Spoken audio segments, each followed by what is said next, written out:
Okay, in this video we're going to go through the National 5 Unit 3 booklet 3.2 Distribution of Organisms, Sampling Techniques, Measurement of Abiotic Factors and Using Keys.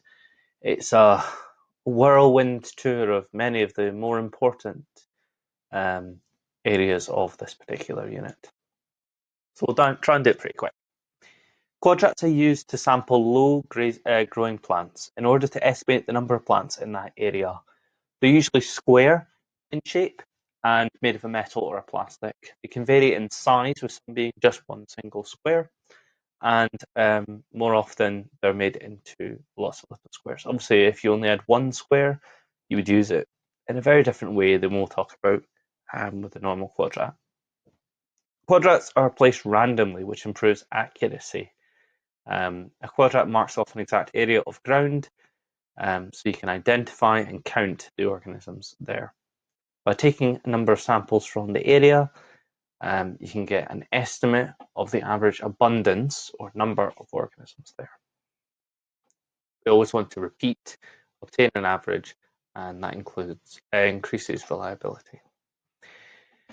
So the technique we use here, just while I remember to point it out, if we have an instance where an organism is both sides of a line, as long as you have a rule for which box you're going to count it in and you stick to that rule, that's absolutely fine. A common one would be if certainly with things that are smaller than the size of one box, if it is touching the top or the left-hand side of a box, I would tend to count it within that box. And if it is touching the bottom or the right instead, I do not count it. So that means that this one here, you would count in the box below it rather than the box above it. So if we count across, daisies are this sun shape. So there's none in the first one, none in B, and there are 6 boxes. We don't double count this one here. We're only counting number of boxes. With buttercups, it's 4, 5, 0. With plantains, 2, 5, 3. And with dandelions, 5, 1, 3. You could, in some questions, be asked to give an average. So obviously, for the first one, if you add the 3 numbers together, 0, 0, and 6, you get 6. If you divide by 3, that's an average of 2 per quadrat. 4, 5, and 0 gives you an average of 3, because it's 9 over 3.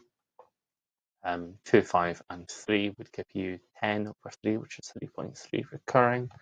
And that would give you 9, so a 3 for dandelions.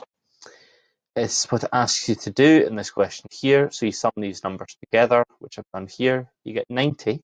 Because there are 10 quadrats, on average, the mean would be 9 for this.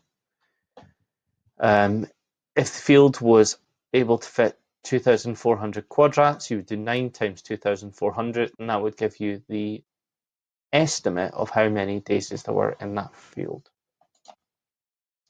Obviously, if you've only sampled one area, and that's where all the daisies were, then you'll get a slightly wrong estimate. And that's why we need to do as many different quadrats randomly distributed as possible. In pitfall sampling, they used to sample small invertebrates living on the soil surface or in the leaf litter. The trap's placed at a level of the soil, and the invertebrates fall into it. It should be set in many different locations in order to, as I said before, get a reliable and accurate sample. We're looking through, in all types of sampling, there's ways that we can do it wrong, essentially. And that can give us an inaccurate number. So, quadrats are only suitable for low-growing plants, so you can't put a quadrat up a tree. And that means that sometimes you don't get random sampling. Quadrat size, you might use an inappropriate size of quadrat, limited number of samples, so organisms could be wrongly counted. This can be minimized by using a standard rule like the one I talked about. I count left and the top of a box. Organisms could be wrongly identified, so if you can't tell the difference between a daisy and a buttercup, you're going to get the wrong number because you're going to think the same thing. Pitfall traps, only suitable for small crawling invertebrates. Don't try and catch a camel spider, which is huge. in something the size of a dinner plate because it won't go into the hole. When we're down here, if traps flood with rainwater, this can be bad if it drowns your insects and then they float out of the cup, which isn't great. So if you poke small holes in it, it allows for drainage. But then again, unless you have an infinite space underneath the bottom of this cup, a massive hole, the hole's going to fill with water and then it's going to fill your cup. So actually, I find it doesn't really work very well. But anyway, you can place a lid over the top of your pitfall trap that helps to stop external predators getting in.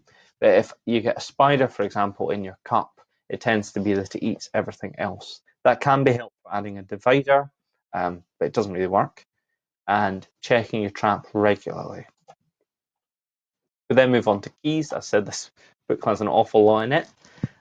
So it's a reasonable place to put keys, though, because if you think about it, you've gathered these animals and plants, and you need to then be able to identify them.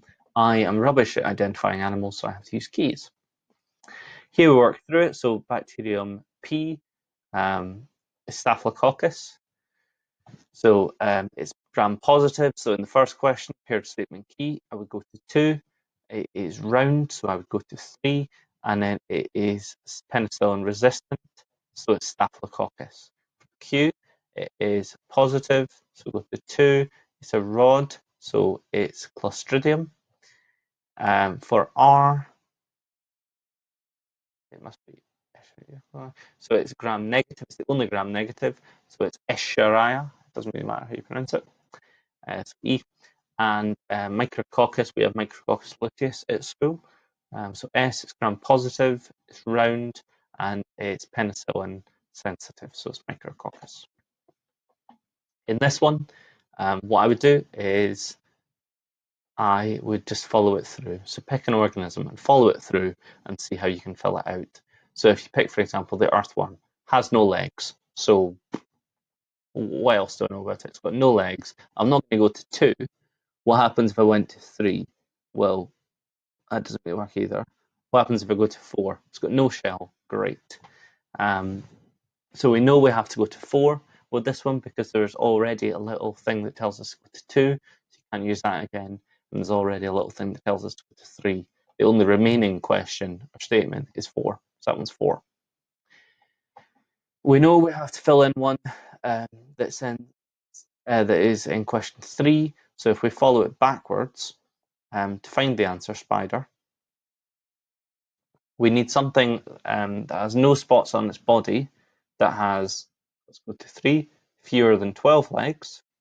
Find out what sends us to 2. So it has legs, has fewer than 12 legs, and has no spots on its body. So legs is the bottom one, but this has more than 12. So it's these two. So you have the beetle, it's already been used up. It has spots on its body and fewer than 12 legs. The spider does not have its spots on its body, and as it is an arthropod, it has its an arachnid, it's got 8 legs. And then in the bottom one, we've ended up at question 4. So you're looking for these two, the ones that have no legs, has a shell, does not have a shell, or no shell. And then the only remaining one is earthworm.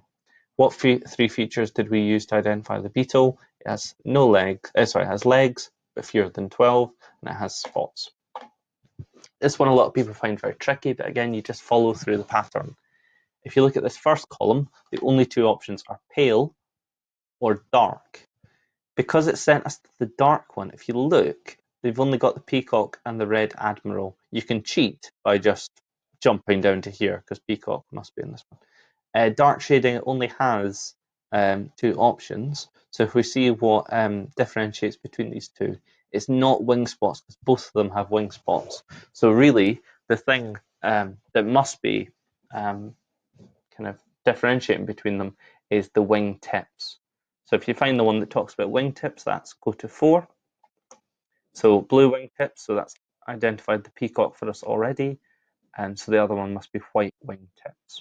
That's red admiral. If we look at the pale shading, it tells us here we're still looking at wingtips. So pale shading, the options are black, orange, we're not looking at dark just now, or black. So Here it's already put orange in as one of the options, so the other option, the answer, must be black wingtips.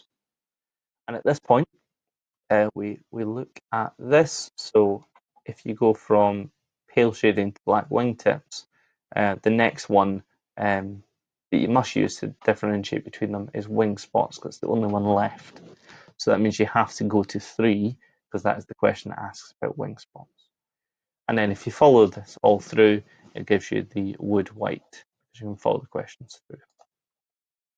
It's just a page of information. It talks about abiotic and biotic factors, and what you use to measure each of these. So it tends to be a meter. So light meter, moisture meter, thermal meter, pH meter. And again, this is really, really useful. Actually, it's a very good booklet in a lot of ways. It gives you the units. So pH is a logarithmic scale, so it doesn't have units in our way of doing it. And these tend to go to letter scale for light and a number scale for moisture, which means that if you have them on the same meter, you can tell which one the arrow is pointing at. Source of error. So like we had with our biotic sampling, we have source of error here. So if you've taken too few samples, take more samples. If you're standing in an area that is direct sunlight and the sun is heating up the thermometer directly, move to a shaded area or use yourself as shade. This is the wrong thing to do with a light meter, but we'll come on to that. pH meter, if you stick it in the soil, it gets dirty. So clean it and then dry it. Light intensity, as I said, while in the thermometer box, we're trying to shade from the light so that we don't have direct heating by the sun. You kind of want to see what the sun is doing in a light intensity meter. So don't stand in the way. Obviously stand out of the way of the sun so you can see how much light normally gets to that area. And if you take a sample at midnight, it's going to be dark. So if you take a sample in one corner at midnight and another corner at midday, that's a bit stupid, really. You're not going to get the same light reading. So make sure you take samples at the same time of day. Moisture metings, again, if you're taking too few samples, take more samples, and make sure you've cleaned and dried the meter probe between samples. Belt transits, this is one of the practicals you need to do for the National 5 course. You need to have a general awareness. If you have an area, so for example, this field here, you would get a big long bit of string or rope, and you would have a start point and an end point, and you would look at that habitat, that area, that ecosystem at regular intervals along that line. So you can see what happens to the abiotic and biotic factors as you move through this ecosystem, and how the two are linked. That's kind of the payoff. The point of this section is that what animals, the distribution of organisms you get, is affected by the abiotic factors and by some of the biotic factors as well.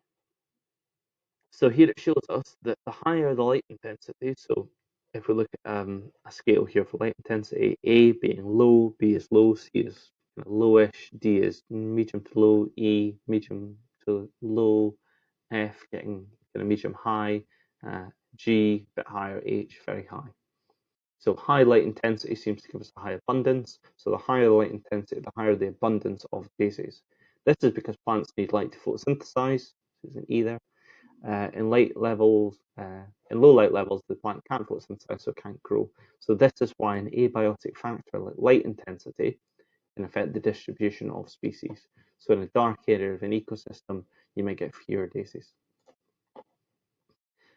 This is again looking at this, but looking at multiple abiotic factors. Describe how the distribution of heather and the slope of the hill are linked. So as the slope kind of decreases, so as you go further down the slope, so does the heather abundance decrease. So the lower down the slope you go, the lower the abundance of heather. That might be because the sun is up here and there's maybe a tree in the way that you can't see in this diagram, and that's causing shade. Or it might be that moisture is going downhill and it's affecting the plants negatively. I don't know. Which of these has the greatest effect on abundance of heathers? So If we look at the abundance of heather, it's high in quadrant 1, and it decreases steadily over the quadrats. There's no up and down. If we look at pH, it goes from 5.5 where we start, which is acidic, and it goes down, then it goes up, then it stays the same, then it goes up, then it goes down again, quite a lot. That doesn't track at all with what's happening with the heather. The heather's just going down, the pH is oscillating wildly. Light intensity, it goes up, down, slightly up, much down. And that again doesn't tie with the heather abundance, which is steadily just going down. Soil moisture seems to be increasing steadily as we go down the quadrats as the heather abundance decreases. So it looks like soil moisture is the one that tracks with heather abundance. So which one would you think would find quite a wet, low pH moisture? So the most moist area is quadrat 6, and it has a pH of 5.4. That is also the lowest pH. It's joint with quadrat 2, which is actually fairly dry. So you're looking for the wettest, most acidic area. So it's between 2 and 6. 6 is by far the wettest. So that's the one we would go with. Hopefully we have achieved our learning outcomes. If you're stuck with any of that, please do ask me and I will help.